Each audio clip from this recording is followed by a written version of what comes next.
How's it going, guys? We have a pass level question for endocrine slash histo for step one. Before we get started, please subscribe to the channel. I really appreciate it. Give it a like, really appreciate it. If I have any Instagram threads, Mehlmanmedical, Mehlmanmedical, links down below for my Telegram.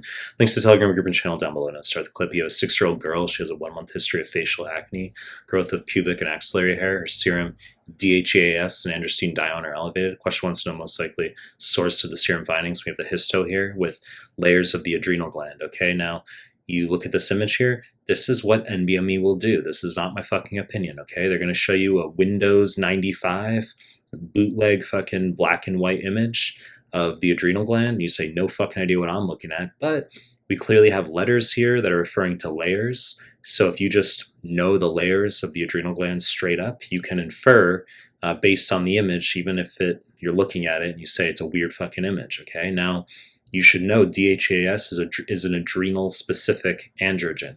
So for example, if you get a precocious puberty scenario, as in this case, and they tell you serum DHEAS is not elevated, then you can say, okay, they're trying to tell me that the adrenal gland is not the etiology for the precocious puberty. It could just be the hypothalamic gonadal axis instead. So we have presumably congenital adrenal hyperplasia, where obviously 21,11,17 hydroxylase deficiencies. We can go into a lengthy discussion here. This would presumably be 21 hydroxylase deficiency. That's the most common cause of congenital adrenal hyperplasia. All right, so if DHEAS, androstenedione are elevated, or any 17 hydroxy substrates, 21 or 11 deficiency. 21 is way more common than 11. If you're confused about how to differentiate those conditions, which I'm not going to go into a 17-minute discussion of right now, I'll link the High Yield Arrows PDF below. And if you look in my PDF, I give you detailed discussion of those deficiencies, and you can go through that. So anyway, we look at the adrenal gland here and we say androgens. Which layer is that going to be? All right, and that's the zona reticularis. So we have the adrenal cortex, which is GFR, glomerulosa fasciculata reticularis. The glomerulosa is going to secrete aldosterone, so mineralocorticoids, aldosterone, which is choice B here for aldosterone. It's wrong fucking answer in this case.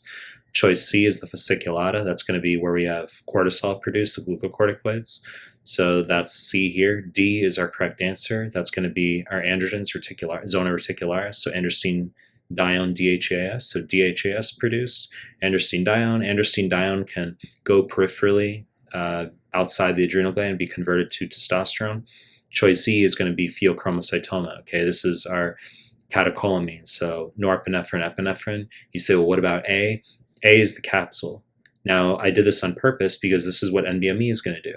So you look at the adrenal gland, you say, hold on a second. I know of 3 layers, GFR, glomerulosa fasciculata reticularis, as are 3 layers of the cortex. And then we have the bottom layer, the medulla. I know of those 4 total layers, but why the fuck is there a 5th letter here? That makes no sense.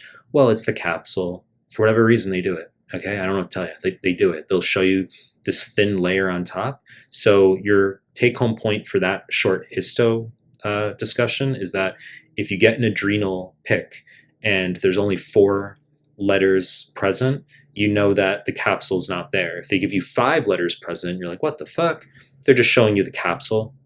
So that's why A is not the glomerulosa. B is the aldosterone layer. Okay, C is the cortisol layer. So if they give you, for example, a high serum potassium, low serum sodium, and they give you a metabolic acidosis, so low bicarb, low pH, it can be a dude with hyperpigmentation. Sounds like Addison disease. They say which layer is most fucked up. That's going to be low aldosterone, so that would be B is the answer, right? If you had a Conn syndrome where you had low potassium, you had high sodium, metabolic alkalosis, high pH, high bicarb, which layer is fucked up? It's going to be B. Okay, so Conn syndrome, aldosterone screen tumor. If you had Cushing's, it's going to be C. Okay, and then high androgens would be D, reticularis. Then pheochromocytoma, as I already mentioned. So norepinephrine, epinephrine is going to be palpitation, paroxysmal, comes and goes, palpitations, headache, high blood pressure. Okay, that's going to be urinary metanephrin is next best step in diagnosis. Okay, so breakdown product of your catecholamines, pheochromocytoma, choice E. That would be phenoxybenzamine, irreversible alpha-1 blocker as our next best step of management. You know the deal. To make more content, if you like my stuff, subscribe my channel. Appreciate your time. That's it.